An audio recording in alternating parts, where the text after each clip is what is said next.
Ladies and gentlemen, welcome to Let's Recap. Today, we delve into the highly anticipated film, John Wick, Chapter 4, helmed by the talented director Chad Stahelski, and starring the esteemed actor Keanu Reeves as our formidable protagonist. This cinematic masterpiece follows the thrilling narrative of John Wick as he navigates his escape from the oppressive clutches of the Hideable Gang, seeking freedom from their dominance. Will John Wick emerge victorious and evade the relentless pursuit of the Hideable? Join us as we present a comprehensive recap of this captivating tale. The movie opens with John Wick and his pit bull seeking sanctuary from the law with the Bowery King in New York City. John's knuckles are bleeding from punching a board when BK enters to see if he's ready to go after the high table, to which John replies, "Yeah." John goes to Morocco where he rides his horse in pursuit of the men working for the Elder. After killing those men, John goes to the Elder and demands his ring, but the Elder informs John that the ring is no longer there. The Elder is then put to death by John before he leaves. After returning to New York, Winston and Charon are asked by the Harbinger to meet the Marquis de Gramont, who has been sent by the High Table. Now they know that the Elder was put to death, and the Marquis chastises Winston for not killing John. The New York Continental is consequently condemned and blown up by the Marquis. To add insult to injury, the Marquis shoots Charon in the chest after declaring Winston excommunicado. Winston says by his dying friend's side, claiming the death sentence was meant for him instead. Caine, a blind assassin residing in Paris, is standing in the park listening to his daughter Mia play the violin. The Marquis instructs Caine to pursue John. Although Caine claims to be retired, the Marquis threatens Mia's life if Caine defies the High Table's directives. John travels to the Osaka Continental, run by Shimizu Koji, an old friend whose daughter Akira serves as his concierge. Although Akira doesn't trust John being there, Koji meets with John on the roof and agrees to provide him with sanctuary in secret. Soon, the Marquis' right-hand man, Chitty, and his hit squad show up in an effort to entice John out. Koji's men arrive and engage the High Table killers by shooting arrows in the dark. When the assassins reach the top floor, John pulls out his weapon and begins to do what he does best. Caine arrives and begins his own body count while Koji's guards are busy killing off most of the High Table hitmen. He uses traps to help him bear where his targets are moving and then dispatches them with his sword and gun. Akira, meanwhile, joins the fray, executes some of Chitty's men, but is herself shot and injured in the process. John aids her and Koji in escaping while he continues to fight the remaining men, dispatching several of them with nunchucks. Caine tracks him down. He and John were once friends, so Caine is hesitant to pursue John for Mia's sake, but he ultimately decides to. After a brief altercation, John is able to escape from Caine. A tracker known only as Mr. Nobody, who was present during the gunfights with his German shepherd by his side, kills a number of the assailants sent to kill John. He too is interested in John's contract, but he thinks the current hit, $20 million, is inadequate. Koji and Akira run into Caine as they are leaving.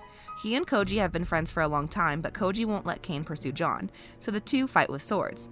When it seems that Koji will be allowed to leave, he continues to struggle until Caine strikes him in the head. Akira holds her father's body as he passes away and tries to slay Caine with his sword, but he warns her not to do so lest she meet the same fate as her father and promises to see her again. Akira seeks out John at the train station and accuses him of being responsible for her father's passing. She warns him that if he doesn't kill Caine, she will. Winston meets Bowery King because they both understand that the fact that they are still close to John makes them targets. The Harbinger confronts the Marquis about the needless bloodshed at the Osaka Continental, but the Marquis insists that it is essential to kill John Wick in addition to dismantling the notion that he is an untouchable and unkillable figure. Mr. Nobody then pays a visit to the Marquis and demands a $23 million contract to kill John. In response, the Marquis stabs his hand, forcing him to choose between removing the knife and pulling his hand out to consider his goals.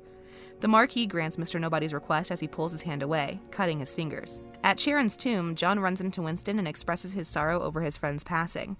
Though it is widely believed that High Table duel were only myths, Winston wants to exact revenge on the Marquis, and so he informs John that he must challenge the Marquis to a duel in order to be discharged from the High Table. Only John's family can help him succeed, but the Roma tore his connection with them and cut off support. John decides to look for them since there is no other option. When John arrives at the Roma in Berlin, the priest greets him with a shotgun blast before trying him up and placing a noose around his neck. He is greeted by Katya, his adoptive sister, who is upset with him because the Marquis ordered the execution of her father, Peter, as a result of John's killing of the Elder, and Peter would have supported John in the duel. In response to John's offer to help Katya make amends, she instructs him to seek out German High Table member Killa, the person responsible for her father's murder. After being tracked down, Caine and Mr. Nobody meet John at Killa's nightclub. Killa invites the three to a game of cards, where he cheats cheats and sends his men after the assassins. John chases after Killa all over the club, amongst unaware clubgoers, while Caine and Nobody hold off the thugs with the help of Nobody's dog. John fights Killa, slicing his neck with a card, but Killa uses his size and strength to his advantage. Killa sends his men after John, and as expected, they all die a horrible death. Killa tries to stop John by pushing him off a balcony, but John is unstoppable. Killa was killed when John cornered him and knocked him off a flight of chairs, sending him crashing to the ground head first. John then brings Katya the gold tooth he took from Killa as proof of his death. She approves, and she and John go through the ritual in which John is branded with the family crest and given permission to fight the duel. Winston goes to see the Marquis to deliver John's formal challenge for the upcoming duel. Winston points out to the Marquis that despite his protests, he is still obligated to follow the traditions of the High Table. Additionally, Winston demands that if John wins, he will restore his management to the Continental, remove the condemnation, and end his excommunication. Winston is, however, reminded by the Marquis that since he will be John's second, he too will pass away if John does. The Harbinger preside over him as John arrives to sit down with the Marquis to discuss the terms of the duel. At dawn, they will meet at Paris's Sacré-Cœur and engage in a gun duel. It will be a forfeiture and grounds for execution if either of them falls to appear by the deadline. Caine will be the Marquis' second child, and if he can kill John, he'll release both him and his daughter. John visits a church and sits there to honor Helen. He meets Caine there, who welcomes him and tells him about Mia and what he stands to lose. After that, John meets up with Winston and Bowery King, who equips him with a new gun and a bulletproof vest. The Harbinger warns the Marquis of what would transpire if John were to kill him at the High Table.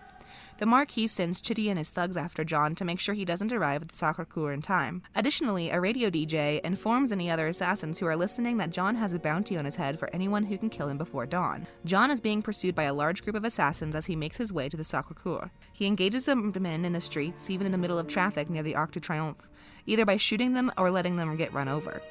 As a result of the High Table keeping tabs on his whereabouts, more assassins are sent in his direction. A warehouse is full of bad guys, and John decides to go in there and start shooting explosive rounds. Simultaneously, Nobody assists in eliminating some of the assassins and communicates with the Marquis in an effort to increase his payment. Finally, the Marquis signs a $40 million contract, drawing in more hopeless and ultimately doomed assassins. When John finally reaches the Sacré-Cœur steps, he kills a number of additional assailants before Chitty appears and throws him all the way back down the steps. In order to help John ascend to the top and kill Chitty's men, Caine appears. Nobody shows up and starts fighting Chitty for throwing his dog into the street, but the dog is fine. Chitty is brought to the ground with John's assistance, the dog bites him in the balls, and Nobody shoots him in the head. The dog also urinates on Chitty's face for good measure. Just before the sun rises, John arrives. He and Caine take up their pistols and begin a traditional duel. Both succeed in striking each other twice. Caine shoots John in the stomach during the third round, but John doesn't respond. The Marquis then gives him the go-ahead to pull off the ultimate kill so that he can be the one to dispose of John Wick. Before Winston calls him a conceited asshole and points out that John didn't fire his last round, he grabs his gun and points it at John. Before John blows his brains out, the Marquis realizes this, but it's too late. After that, the Harbinger declares that John and Caine are no longer subject to the High Table's demands. John briefly remembers Helen as he descends the stairs and mutters her name before collapsing. A free man, John Wick passes away. Bowery and Winston John requested that his tombstone read, "Loving husband," so the king interred him next to Helen. When BK inquires as to whether John is in heaven or hell, Winston responds, "Who knows?" As the two depart, BK keeps watching over John's dog. Caine's search for Mia and their reunion takes place after the credits roll. Akira is drawing near to make her revenge on him, and the movie ends here.